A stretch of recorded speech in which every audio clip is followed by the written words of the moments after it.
talk about. Let's start with the ending. Yeah. I know you're very anxious to explain what these people have just seen. It didn't change much from the first draft, actually. It's one of the few things that didn't change. So it was all there. The only thing that may have been different was there was maybe a few lines of dialogue. And that was something that we decided closer to shooting, maybe even on the day of, I'm not sure, I forgot. But we removed any of the dialogue from that last shot so that all the communication was nonverbal at that point. And, sorry, what? Oh. I don't want to break the fourth wall. Okay,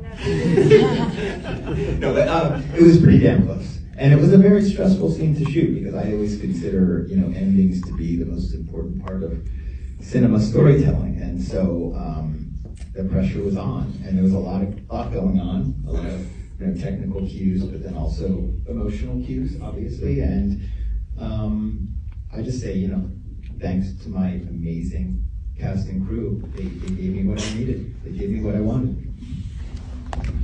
A few hundred people here. I bet there's just dozens of different interpretations about where these characters might go.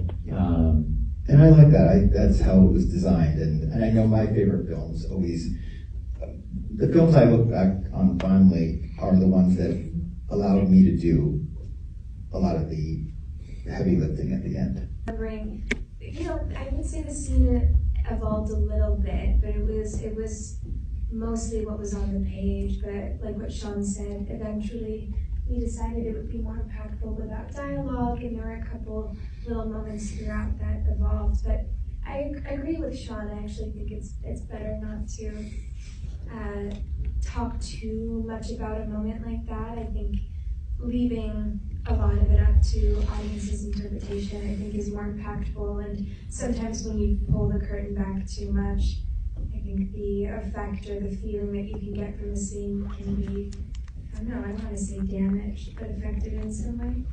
So much to us. We shot this film for theaters, so thank you for supporting theaters and thank you for supporting. It's a beautiful film.